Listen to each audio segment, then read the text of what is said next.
Today on the Matt Walsh Show, the premiere of my film, What is a Woman, is an enormous success. No thanks to the cyberattack meant to shut down the film. The left really does not want you to see this movie, and I'll explain why. Also, Nascar again bends the knee to the woke mob. Amber Heard officially puts the last nail in the Me Too coffin. Abusive parents explain how their 2-year-old daughter chose her own gender. And in our Daily Cancellation, a trans activist explains why you are morally obligated to be sexually attracted to trans people. We'll talk about all that and more today on the Matt Walsh Show.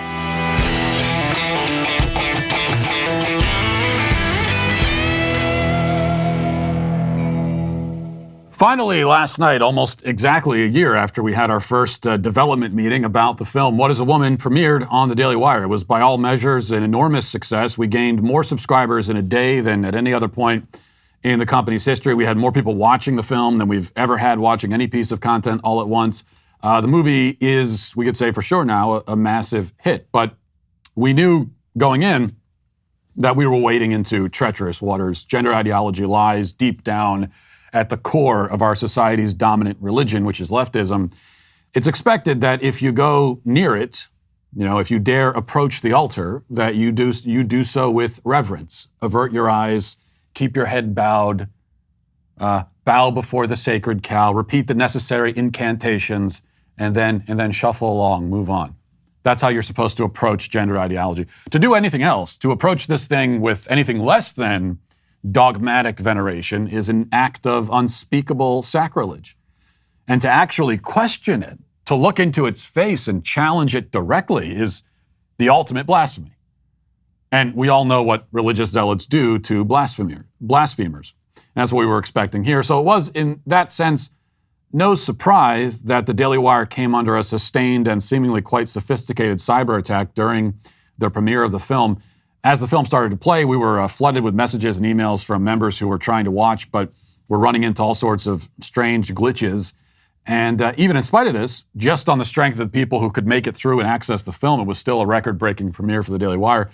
But it became clear pretty quickly that something malicious was happening, and soon our tech team was able to verify. And from here, I'll read from the Daily Wire article about it, because I think the news team will do a better job of explaining the specifics about this than I will. So reading from the Daily Wire article, it says, the Daily Wire came under a sustained DDoS attack during the world premiere of What is a Woman that was intended to disrupt people being able to access the highly anticipated film. Quote, we've confirmed that Daily Wire experienced a significant and sustained DDoS attack tonight meant to disrupt the world premiere of What is a Woman, Jeremy Boring said in a statement. 1 million requests per minute at the peak flooded our system and created challenges for many viewers. The attack began shortly after the start of the live stream of Daily Wire's Backstage program, which preceded the premiere and featured Daily Wire hosts discussing the making and meaning of the film. Many users encountered difficulty accessing the live stream due to the malicious event. A distributed denial of service DDoS attack is a type of coordinated malicious campaign that seeks to shut down a targeted server by flooding the server with extreme levels of traffic coming from bots. The extremely high levels of traffic use up the server's resources and prevent real users from being able to access it. So, in summary, they don't want you to see this film. I mean, they really don't want you to see it. Meanwhile, on Twitter, there were trans activists tweeting out their fantasies about bashing me in the head with a baseball bat. There were other activists organizing a campaign to try and take over the What is a Woman hashtag, a hashtag which, by the way, has been suppressed by Twitter because every time it starts to trend, Twitter just pushes it back down. But the activists tried to hijack it with various lies and insults and defamation directed at me. They were like openly organizing with each other, talking amongst each other, on the social media platform about what sorts of slanderous things they could make up about me. And they were kind of, because this is what you can do if you're a trans activist on Twitter. You can be out in the open about, hey, we're gonna make up some, we're gonna defame this guy. What should we say about him? And you can have that conversation, and there's not gonna be any consequence. Now, as I said, this is just the beginning. They hate this film. They're terrified of it. And they hate me for making it. Now, granted, they already hated me before this, but now even more so. And why? I mean, anybody who saw the film, and if you haven't yet, you can go to the Daily Wire right now, become a member, and watch it on demand. It is available to be seen right now. But anyone who saw it knows that I wasn't lying or joking when I said that all I do for the majority of the film is ask simple questions. I'm not going around screaming at people. There's a little bit of that, mostly at the Women's March, because that was just fun. But for the vast majority of the runtime, I'm sitting down with people, and asking them the simplest and seemingly easiest questions imaginable. Questions that supposed experts in these fields ought to be able to answer with ease. That's all I'm doing. And that's exactly why they don't want you to see this. It's the emperor has no clothes fable brought to life. Gender ideology lies at the core of leftism, but the core of gender ideology, the core of the core, is empty. It's hollow. There's nothing there. It's all smoke and mirrors and sleight of hand tricks. Everything they say is nonsense. It has no logical or intellectual anchor. It's this flimsy, frail little thing easily swatted away. It can be crushed under the weight of a question. Any question at all, in fact. That was one of the fascinating things about making this film is that, I knew that what is a woman is going to be a stumper of a question for these people, but what I didn't quite realize is that leading up to that question, really any question at all is a stumper. Any question, if it's asked with actual sincere skepticism, is unanswerable to them. And this is what makes them so angry. I experienced this while filming the documentary. In fact, there were two emotions that came through in nearly every interaction that we had through the course of filming, and that is fear and anger. Two emotions that often come packaged together, right? And the fear mostly came from the average people on the street who you could tell, most of them knew the truth. They understood how ridiculous the claims made by trans activists are, but they were petrified to talk about it, especially on camera, because they'd been coerced and cajoled and threatened into silence. The anger, meanwhile, and a good bit of fear too, came from the alleged experts, the academics, doctors, politicians, who stormed out of interviews, lashed out, made accusations, became extremely defensive the moment they realized that I was going to ask real questions. Not even hard questions, just questions, actual questions. They weren't expecting that because in their minds, the relationship between a learned authority such as themselves and an uneducated flannel-clad bumpkin such as myself is supposed to be one of cult leader and disciple. They're supposed to make declarations and proclamations, and I'm supposed to sit in slack-jawed awe, nodding my head submissively, accepting without question everything that comes out of their mouths. The moment they realized that I wasn't going to play my part in that game, they became angry. And for example, here's a clip from the film that went viral last night, and it's a perfect illustration. My interview with women's studies professor Patrick Grzanka, and it went off the rails very quickly due to my insistence on interviewing the person who was sitting down for an interview. I mean, how dare I? You have to watch the whole exchange in the film, but here's just a piece. Watch this. Well, I'm not even talking about social context. I'm just trying to start by getting to the truth, Yeah, I mean, I'm really uncomfortable with that language of getting to the truth. Again, in social life. Why is that uncomfortable? Because it sounds actually deeply transphobic to me. And if you keep probing, we're going to stop the interview. If I probe about what the truth is? You keep invoking the word truth, which is condescending and rude. I'm saying to you... How is the word truth condescending and rude? Why don't you tell me what your truth is, and you're walking on 30 seconds more of thin ice before I get up.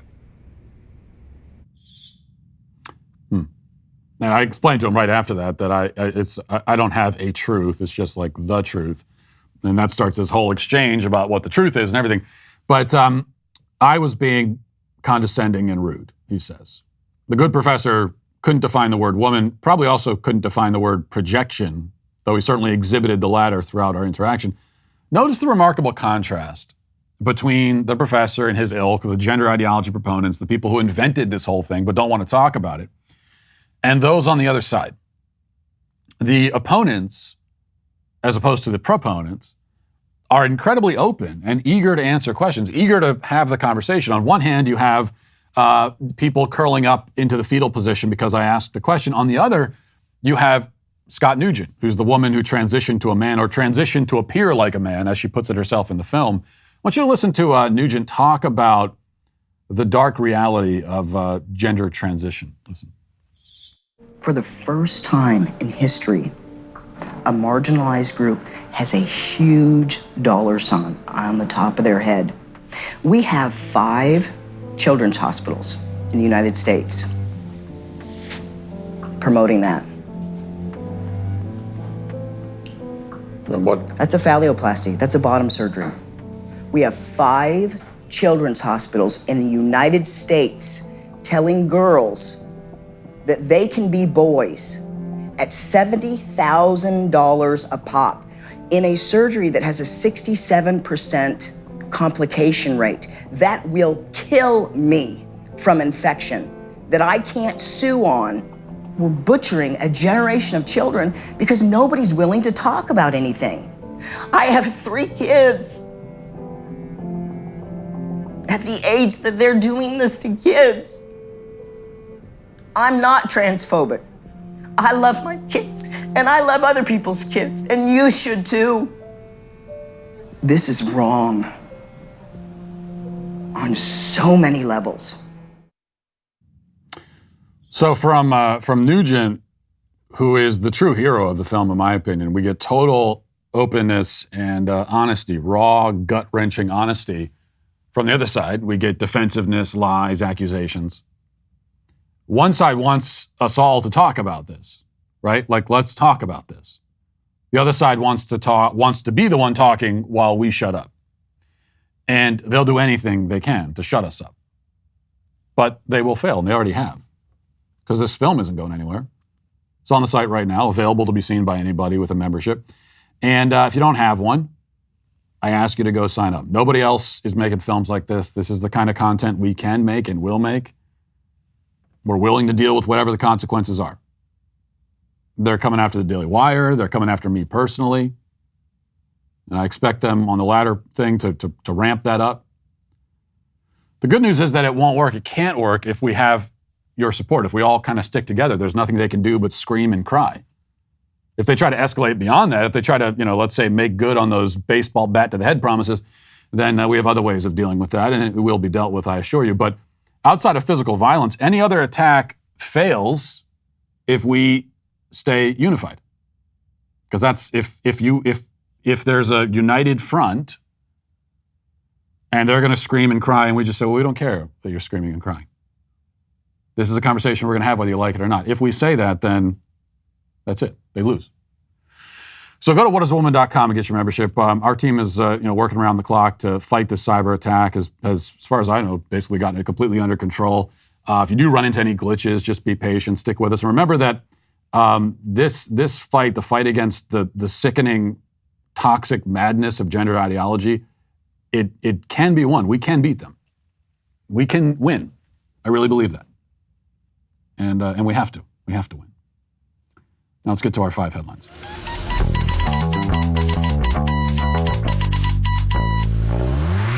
Fear of out-of-control inflation is hammering the stock market. The S&P 500 is having its worst start to the year since World War II. So not only are your savings worth less, you now have less of it on top of it. Now might be a good time then for you to diversify into gold, the most stable asset in the history of the world. And Birch Gold is the company I trust to help you convert an IRA or 401k into an IRA in gold and silver. That's right. Not only will Birch Gold help you fortify your savings with precious metals, they'll help you do it in a tax-sheltered account. All you got to do is text Walsh to 989898 to get started. Amazon stock is down 37% in the first half of the year. Tesla's down 40%. Cryptos have been slammed. And many fear the hawkish moves by the Fed could stall the economy even more. So what's your plan? Text Walsh to 989898. That's a plan. And get your free no obligation info kit on gold from Birch Gold. They are the precious metals professionals. All you have to do again is text Walsh to 989898. That's 989898. And secure your savings now with Birch Gold. Well, as Yahoo Sports reports, Texas Governor Greg Abbott waved the green flag ahead of the May 26th NASCAR All-Star race at Texas Motor Speedway. And that provoked anger from the left, who say that this is a terrible thing for NASCAR to do.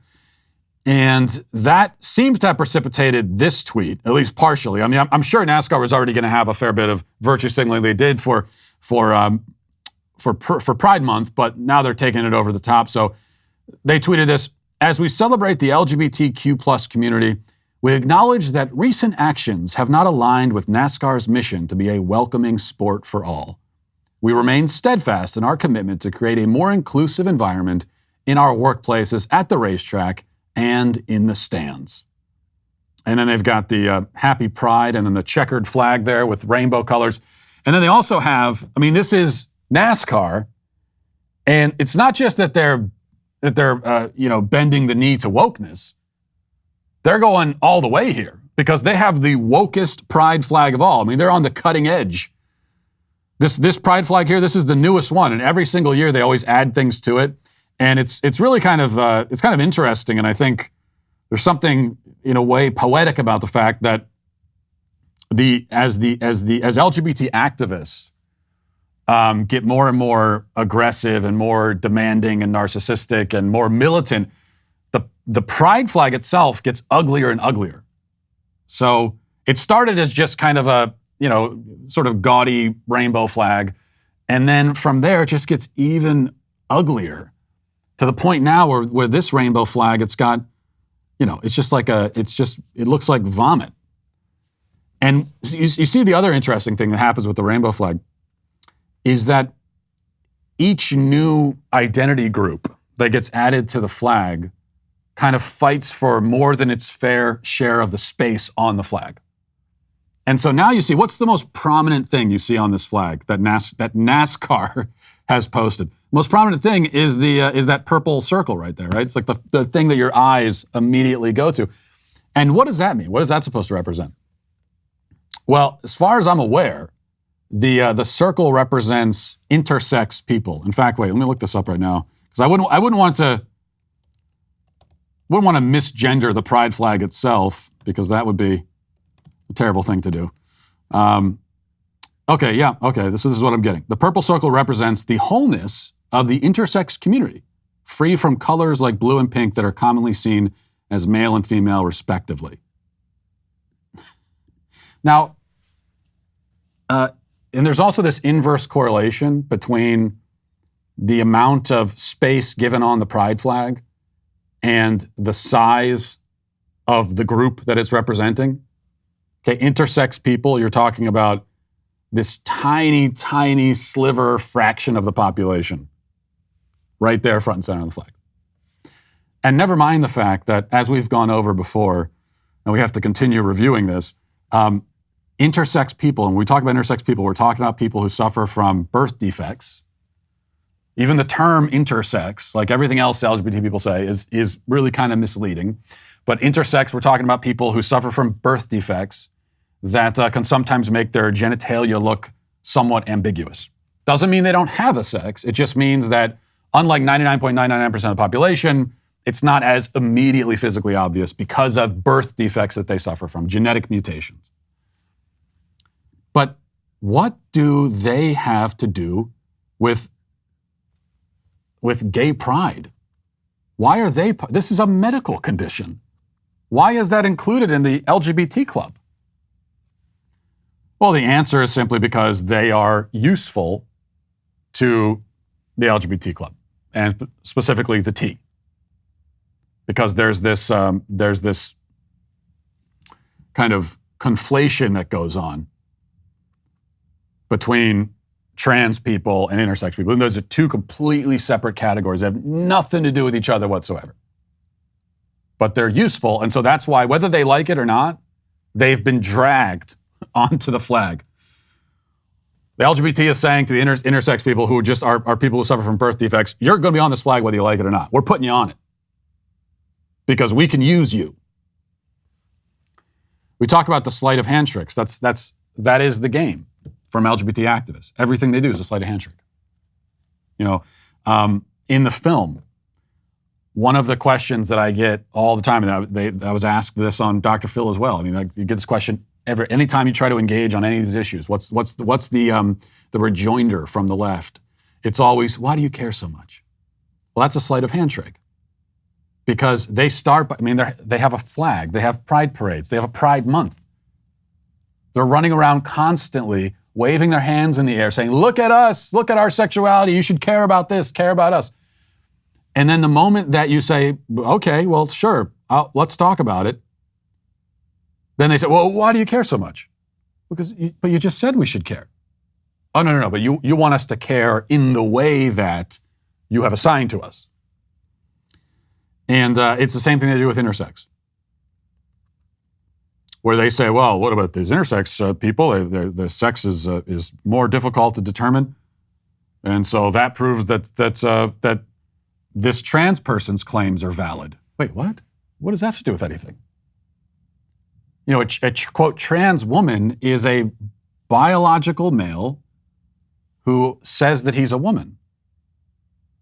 Whatever we say about intersex people, how do they in any way lend validity to what the trans person is saying? Yet another sleight of hand trick. And that's, I guess, a little bit of a digression. I mean, the main point is that this is NASCAR putting this out there as every single corporation, every company bends the knee. And then what the public has to decide is whether they're going to continue supporting these kinds of companies. I mean, how many, I'm not saying that there are no LGBT people who are fans of NASCAR, but how big is that portion of the audience, I wonder? Probably pretty small. And so they are genuflecting to this small minority, no matter what the majority happens to think. It's up to the majority to decide how they're going to respond to that. All right, this is from the Daily Wire. This is a story that I have steadfastly ignored on this show, but now that it has reached its conclusion, I will acknowledge it at least. The Daily Wire reports the jury on Wednesday found that actor Johnny Depp was defamed by ex-wife Amber Heard and awarded him a total of $15 million in damages. The jury also awarded Heard $2 million in monetary damages for her defamation claim.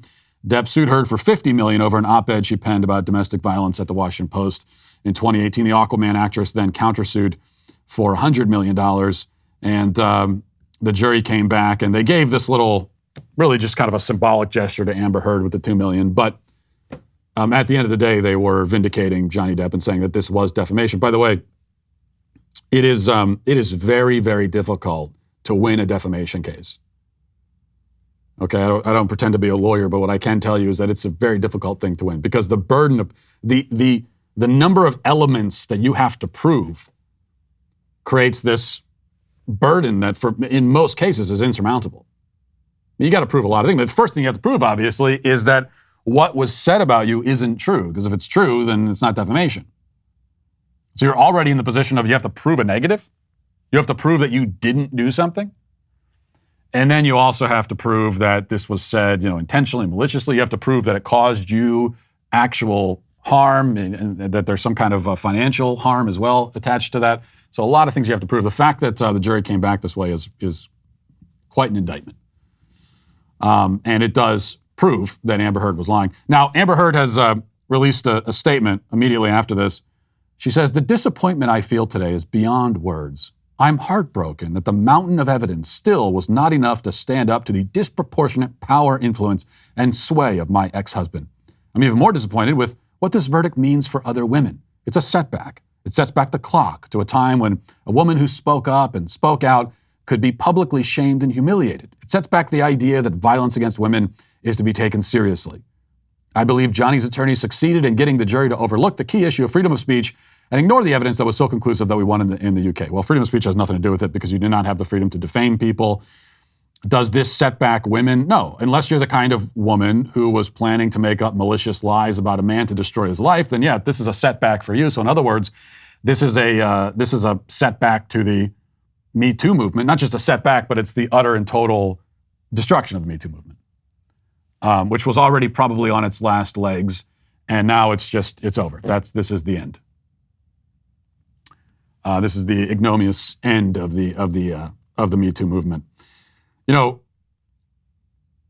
Obviously this slogan of "believe all women" was absurd from the beginning, because of course you're not going to believe. You believe someone based on the claim that they're making and whether you find it to be credible. Because that's the first problem with "believe all women." The second problem is that you can't really choose. So you can't have this principle of, I'm going to believe all of these sorts of people no matter what they say. That's not how belief works. You can't make yourself believe something that you don't. If you want me to believe something, you have to convince me. And then, of course, your belief should not be dependent on the demographic of the person making the claim.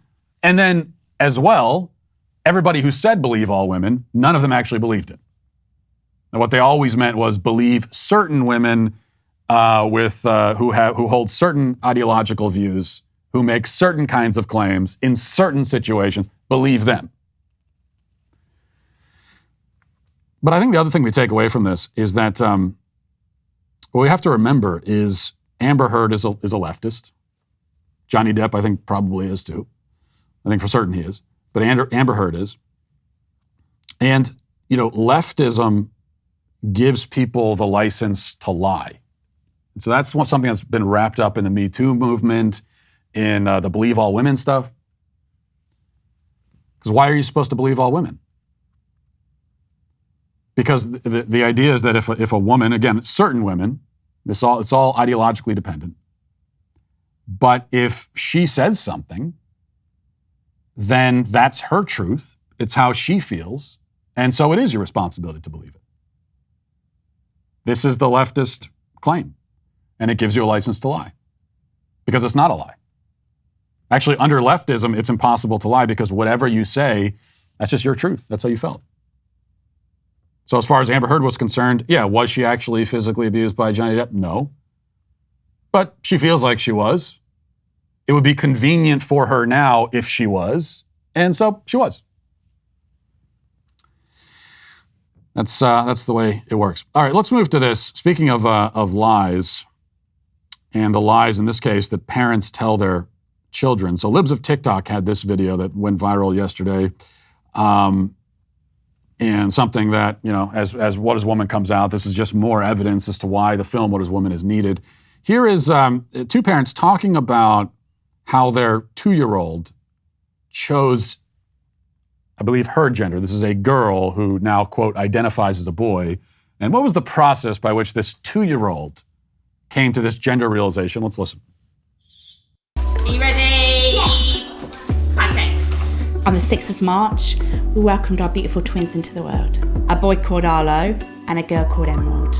The first one they said was, "This is a girl." I genuinely remember your face just like lighting up, like, "This is amazing." And then the next one was on, "This is a boy." It was like jackpot, one of each. This is the perfect combination here. Yeah, look at Daddy flipping. So now they're 4 years old and they identify as 2 boys.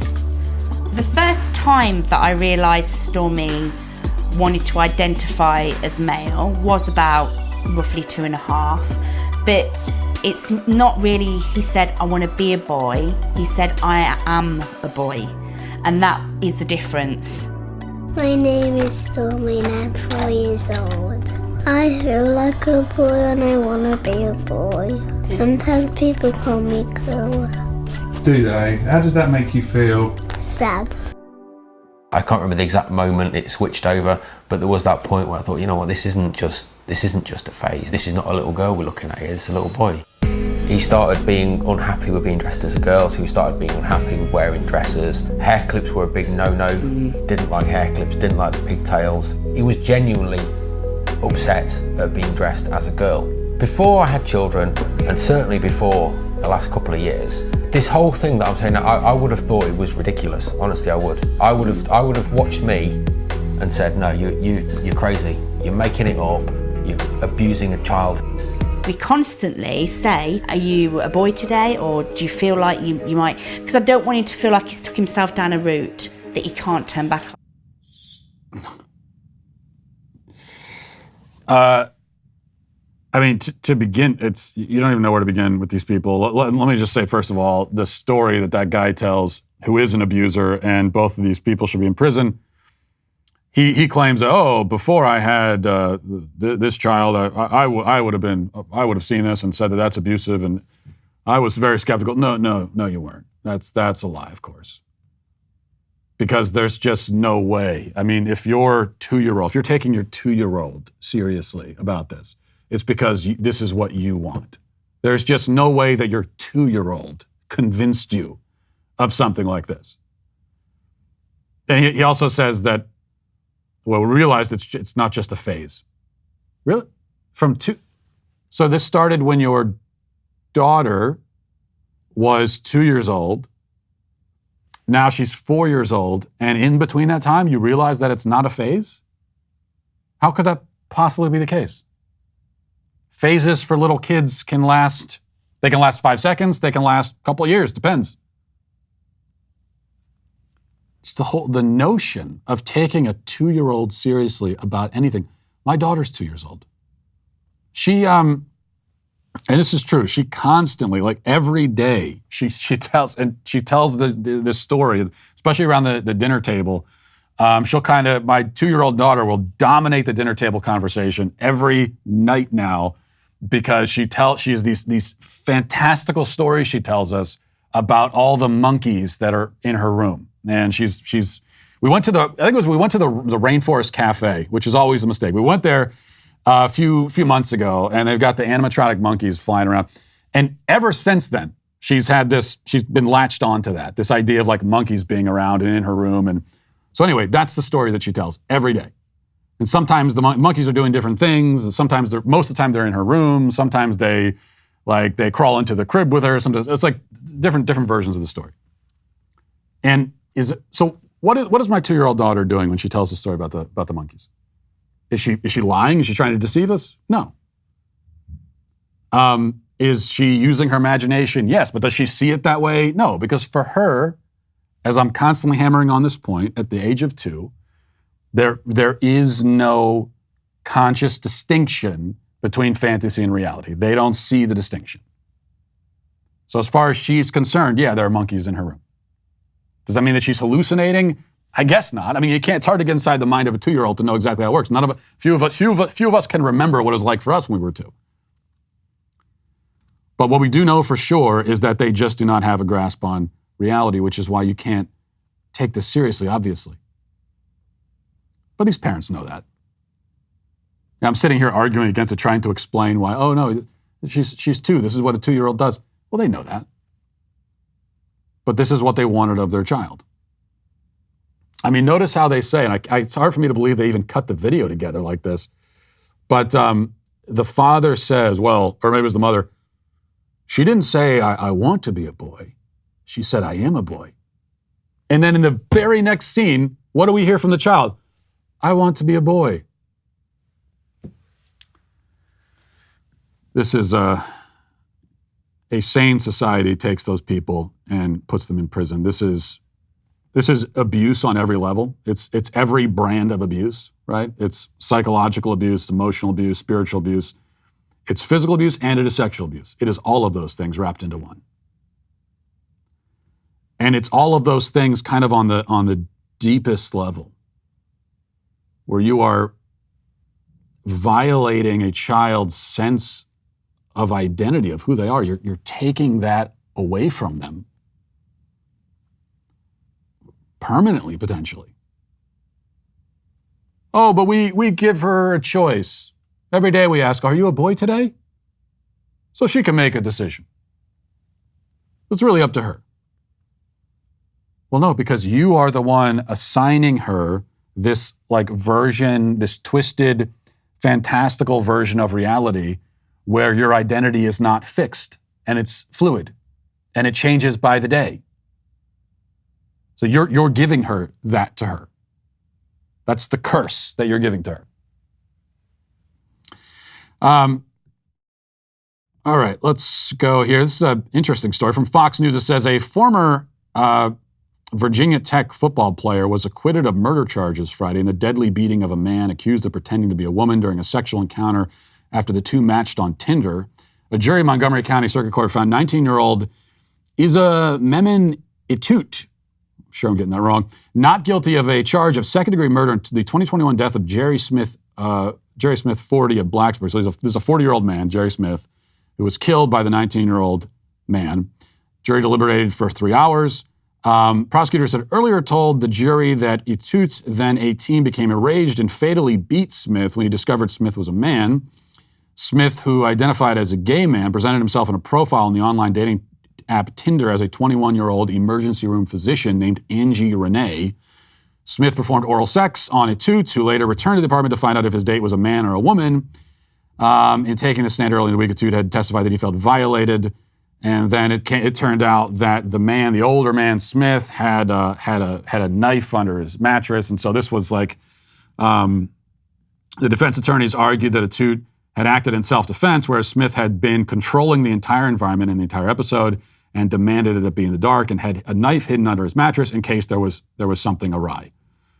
Now, maybe not surprisingly, LGBT news outlets like The Advocate and Pink News are not happy about this. I mean, they are not happy that this guy isn't going to jail. They call this a quote, gay panic defense.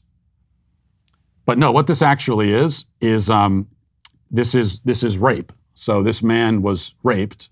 When you trick somebody into a sexual encounter with you, especially when you have a knife on standby, but even if you don't, that is rape. And they're entitled to self-defense, which is apparently what the jury decided there. Now, the jury came to this conclusion. I haven't followed the case at all, and this is the first I'm hearing about it. So I'm going to assume they looked at all of this. Just on the surface, there is some skepticism that you might have. Like, how could you not know that a 40-year-old man is not a 20-year-old woman? How could you possibly been fooled by that? But that's what the jury decided. And assuming that he was, then this was rape and self-defense. Pretty clear cut. Okay, so we have one more thing here. This is another story that you're just going to have to sit and listen to, damn it, whether you like it or not. It says, a star in deep space, this is from Daily Wire. A star in deep space from a neutron star graveyard is emitting a strange pulse that is intriguing scientists who didn't expect to detect any radio emissions at all from that area. Roughly 1,300 light years from Earth, in the Vela X1 region of the Milky Way, PSR J09414046 emitted a pulse that lasted about 300 milliseconds and repeated every 76 seconds.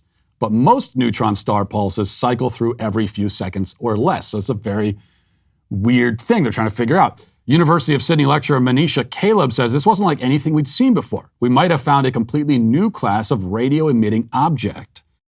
Our observation showed PSR J09414046 had some of the characteristics of a pulsar, even a magnetar, but they're still not exactly sure what the object is. So this is fascinating, okay? First of all, think about the distances involved here. I mean, we are detecting activity from 1,300 light years away, which is like, that's a hop, skip, and a jump in galactic terms, but in mileage. I mean, a light year is about 6 trillion miles, right? So we're talking about 6,000 trillion miles, which I believe would be 6 quadrillion miles. The distances are vast. Space is big, okay? It's big, and that should fascinate you. And think about the time involved here. Okay, think a pulsar is a neutron star, which is a star that has died and collapsed in on itself, much like Western civilization has here. But that means that this star lived for billions of years and died, and there's a whole story there that we'll never know. Potentially millions of civilizations lived and died in this solar system, all those trillions of miles away. So there's a story there that's just sad and beautiful and immense and mysterious. So do you understand why this should interest you?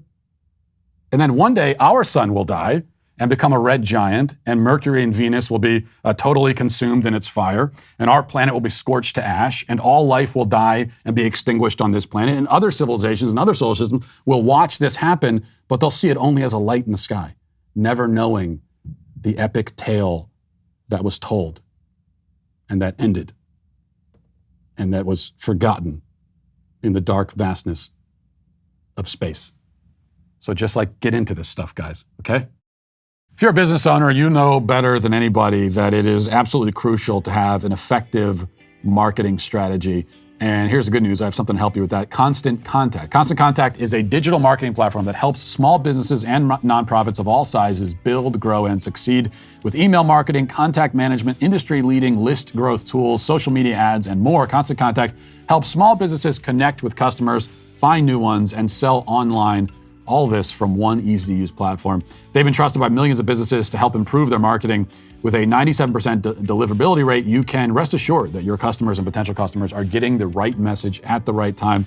With a simple interface, Constant Contact's easy-to-use platform makes contact management easier than ever. Their list growth tools help you find a bigger audience fast. And with thousands of integrations, you can sync Constant Contact's tools with the tools you're already using, so it's very easy. Powerful automation tools help you send the right message to the right person at the right time, every time. So to start your free digital marketing trial today, visit ConstantContact.com. Let's get to the comment section. If you're a man, it's required that you grow a beard. Hey, we're the Sweet Baby Gang. Cybercop says, today was one of the biggest, or rather the best episodes yet. Can't wait for What is a Woman. I hope the media gets triggered by it, so more people have a chance to wake up. Yes, there's quite a lot of triggering going on. That we can be quite sure of. Another comment says, Matt, a few years ago, I was very left-wing and self-identified feminist. The thing that started to push me away from the left was trans ideology and seeing what was happening to women that the mainstream so-called feminists were defending. The feminists who actually cared enough about women to speak out were abused, slandered, fired, etc. The final straw for me was learning about violent men being put in women's prisons, where these women, who so often have a history of trauma, literally cannot escape. I've moved pretty far away from my old ideology of the past few years. I no longer seek out a clean, just so ideology to follow. I'm a lot more comfortable making up my own mind about individual stories. But one thing that stood out to me through all this is that so many people who actually respect women and care about them as human beings are actually conservative. I never would have believed this several years ago. The left makes you believe that virtually all men and certainly all conservatives hate women and think of them as less than men. Well, first of all, congratulations on being someone willing to use your brain and be skeptical and at least entertain the possibility that you might be wrong about even some of your most deeply held fundamental beliefs. Most people aren't willing to even entertain that possibility. And that's why there can't be any kind of conversation. There can't be anything that approaches an actual debate because of that. But of course, you're also right that as conservatives are slandered as being the woman haters, it couldn't be more absurd or more sort of the opposite of the truth. As conservatives, what are we trying to conserve? Well, that is a question that I think we need to do a better job amongst ourselves of answering, but I have an answer for it. The first thing we want to conserve is just the truth, the fundamental truth of reality. Both physical, scientific truths, which are under attack, and moral truths as well. We're trying to conserve the family, and human dignity is another big thing we want to conserve as conservatives. So this is a belief system that is rooted in an understanding of and respect for the dignity of the human person. Whereas the left just does not see it that way. They don't think that human beings have intrinsic value or inherent dignity. They can't believe that. Because if you believe that, then you couldn't support killing 60 million unborn babies and throwing them in dumpsters. So it's no surprise that we're the ones who respect women because we respect people, humanity, right?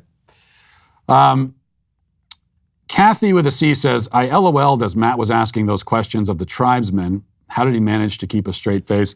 You know, that was one of the tougher interactions because even me, you know, I'm usually pretty stone cold when it comes to these things, but even I had moments where I wanted to laugh, if you can believe. But then also, there was a little bit of a pride thing where I knew when they were laughing, right? They were actually laughing at me. I mean, they were laughing at the insanity of Western culture and what it's become, the tragic insanity of it.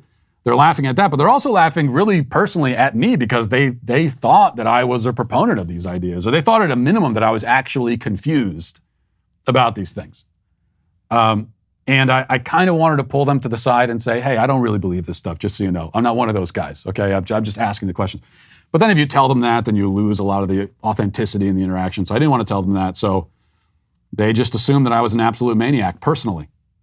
And they still think that now. And that's okay. It was all worth it for the film, which you can go to whatisawoman.com to watch right now. I'm sure you've probably noticed, because it's impossible to not notice, this is one of those things that really just affects everybody, is that gas prices are ridiculously high right now, and you may feel like it's a little bit suffocating at times every time you're at the pump. You're looking for a way out. Well, here's one. There's an incredible app everyone who buys gas needs to know about, and that is called Upside. My listeners are earning cash back for every gallon of gas every time they fill up. Just download the free Upside app in the App Store or Google Play right now. Use promo code Walsh for 25 cents per gallon or more on your first fill up. Get cash back as well. You may feel like there's no upside anymore when you're pumping gas, but this is it. It's the Upside app. Don't pay full price at the pump anymore. Get cash back using Upside. Just download the app for free and use promo code Walsh for 25 cents per gallon or more on your first tank. And it's not just for gas. You can earn cash back at grocery stores, restaurants, and with your takeout also. You can cash out anytime to your bank account or an e-gift card for select retailers and brands. Just download the free Upside app and use promo code Walsh to get 25 cents per gallon or more cash back on your first tank. Just use my promo code Walsh now. That's code Walsh. Now let's get to our daily cancellation. Today for our daily cancellation, after tackling some tough subjects on the show, there's nothing wrong with taking a layup here. This is an easy one, though still worthy of the segment. Here is a TikTok user who goes by the handle Little Trans Punk, explaining how your sexual attraction is supposed to work. Trans Punk will tell you who you are supposed to be attracted to. So this is his decision, after all. He's Trans Punk. He's the authority. Listen to Trans Punk. All right, I will assume that you asked this question in the way that you really want to learn. So I will explain all the ways that it is okay. Let's say that you're attracted to women. Well, if you're attracted to women, then you're attracted to cis women, trans women without bottom surgery, and trans women with bottom surgery. If you're attracted to VJ, then you could be attracted to a cis woman, a trans man without bottom surgery, a trans woman with bottom surgery, or a non-binary person, which, depending on their assigned gender at birth, having or not having had the surgery. But it is that exclusion that makes it transphobic. So, if you say that you like women and you like VJ, then that would mean that you're attracted to cis women and trans women who have had bottom surgery. It is just that exclusion that makes it transphobic. You can have a genital preference, but to exclude trans people is transphobic. So you see, all that stuff about how it's none of your business what people do in the bedroom. Sexual orientation isn't a choice. Anyone can love whoever they want, etc. All of that was nonsense, of course. Well, qualified nonsense, at least. It's none of your business what people do in the bedroom, but it is the business of Trans Punk and his friends. You can't tell people who to love, but trans activists can. They can do all sorts of things that you cannot do because they're special, or so they think. So a few points to make here. First of all, of course, needless to say, what is a woman? Trans Punk says that if we're attracted to women, we must also be attracted to women with penises. But, okay, what does he think a woman is? He would probably say, as they all do, that a woman is anybody who identifies as a woman, and that's a circular and logically invalid definition. But it also raises questions about sexual attraction. So when somebody says they're attracted to women, he thinks that what they're attracted to is the woman's self-perception? No, attraction is defined the other way. If you're attracted to somebody, you're attracted based on your perception of them, not their perception of themselves, obviously. Also, you notice how the people who lecture you for not being attracted to them seem to go out of their way to be unattractive. They make themselves ugly and then blame you for not finding them beautiful. They pierce their faces, cake on the clown makeup, and do everything in their power to look as ridiculous as possible, and they scream in your face, "Be attracted to me, you bigot!" It's all a game. Their ugliness becomes a test of your wokeness. They make themselves into a sort of left-wing hazing ritual. They paint their hair green, they wear their bizarre war paint, and then they tell you that you must sleep with them in order to be initiated into the cult. Because if you don't, then you're transphobic. Which is why perhaps a good response to this sort of thing is to simply say, well, okay, then I guess I'm transphobic.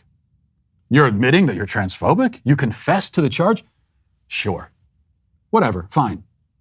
I don't care. The labels you use mean nothing to me. I'm not going to cower and tremble and desperately try to prove my innocence to you. I don't care if you think I'm guilty of whatever category of crime you just made up. I don't care how you see me. Okay? You have no power here. You can't manipulate me. You can't make me dance to this tune you're playing. Call me what you want. Doesn't matter. See, in reality, the term transphobia means nothing. It's a nonsense term by design, empty of meaning. So that they can go and they can give it whatever meaning they want in whatever situation. And now this person says that transphobia means not being attracted to him. Well, You made up the term, so I guess you can make up the definition. And if that's the definition, not being attracted to you, then sure, that's me. Guilty as charged. So now that we've established that, you're transphobic. Okay. Sure, whatever. So, okay, that's done. We can either move on and the conversation can progress, or you can sit there babbling the word transphobia over and over again while you curl into the fetal position and rock yourself back and forth. It's up to you. The main point here is that, just as we discussed at the top of the show, they only have the power that we give them. Free yourself from the fear of being labeled. Free yourself from any desire to be accepted by the woke crowd.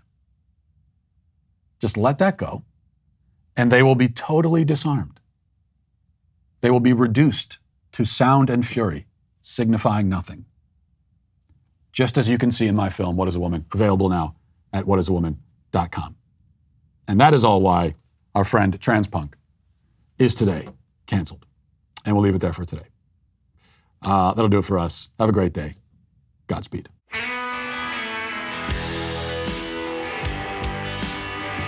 The Matt Walsh Show is produced by Sean Hampton, executive producer Jeremy Boring. Our supervising producer is Mathis Glover, production manager Pavel Vodowski. Our associate producer is McKenna Waters. The show is edited by Robbie Dantzler. Our audio is mixed by Mike Coromina, and hair and makeup is done by Cherokee Hart. The Matt Walsh Show is a Daily Wire production, copyright Daily Wire 2022. Today on The Ben Shapiro Show, Amber Heard is found to be a liar and a slanderer, and the Washington Post doesn't have clean hands either. The Star Wars universe unites against the phantom menace of widespread racism, and the American military celebrates Pride Month. That's today on The Ben Shapiro Show. Give it a listen.